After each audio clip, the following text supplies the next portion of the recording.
வணக்கம் மக்களே. எங்கள் வாழ்க்கையில் நடந்த ஒவ்வொரு கதைகளையும் உங்களுக்கு சொல்கிறேன். அதில் ஒரு கருத்து இருக்கும், தெரிஞ்சுக்கங்க. புரியுதுங்களா? நான் கல்யாணம் பண்ண புதுசில் ஒரு இடத்துல நாங்கள் குடியிருந்தோம். அங்கே பெரும்பாலும் ஒரு இனத்தவர் தான் குடியிருந்தாங்க. அப்படி இருக்கிறப்ப எது ஒரு பிரச்சனைனாலும் கூட்டமாக வந்துடுவாங்க. அப்படி இருக்கப்போ எங்கள் பக்கத்து வீட்டுக்காரப்பில் அவன் ஒரு புளிய மரம், அந்த புளிய மரத்துக்கு கீழே ஆக்கிரமிப்பு பண்ணி அதில் இட்லி சுட்டு விற்றுட்டு அந்த இடமே அவங்களோடது மாதிரி அங்கே யாரையும் விட மாட்டாங்க. புரியுதுங்களா?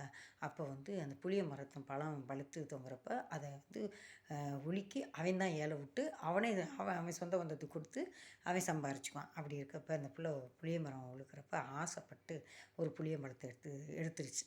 அதுக்கு நீ எப்படி எடுக்கலாம்? என் மரம் எங்கள் மரம், எடுக்கலாமா நீயே? ஆச்சா ஓச்சான்னு திட்டவும் அந்த பிள்ளை அழுதுட்டு வந்துடுச்சு. என்னங்கான்னு கேட்டேன்.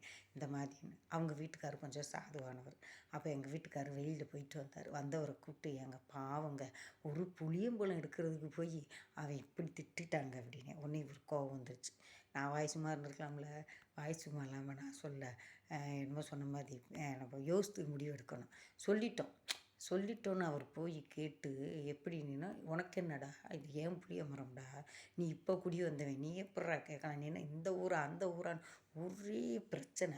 அவள் என்ன பண்ணிட்டார் எங்கள் வீட்டுக்காரு, நான் உங்கள் அப்பா வச்ச மரமா, கவர்மெண்ட் மரம் அப்படின்னு சொல்லி அது போலீஸ் ஸ்டேஷன் வரைக்கும் போய் போலீஸ்காரங்க அவனை சத்தம் போட்டு, இனிமேல் புளிய மரத்தை நீ உழுக்கக்கூடாது, ஊரில் யார் பெரியவங்களோ அவங்க உலுக்கி அவங்க தான் இது பண்ணணும் அப்படின்ட்டாங்க. அப்படியே நம்ம வாயை மூடிட்டு இருந்திருக்கலாம். ஆனால் நம்ம அப்படி மனசு இல்லை. ஒருத்தருக்கு ஒன்றுனா நமக்கு அப்படியே துடிக்கும்.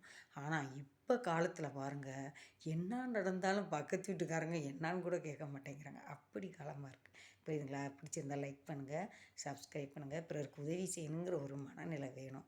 ஏன்னா நான் இன்ன வரைக்கும் அப்படி தான் இருக்கிறேன். நன்றி, வணக்கம்.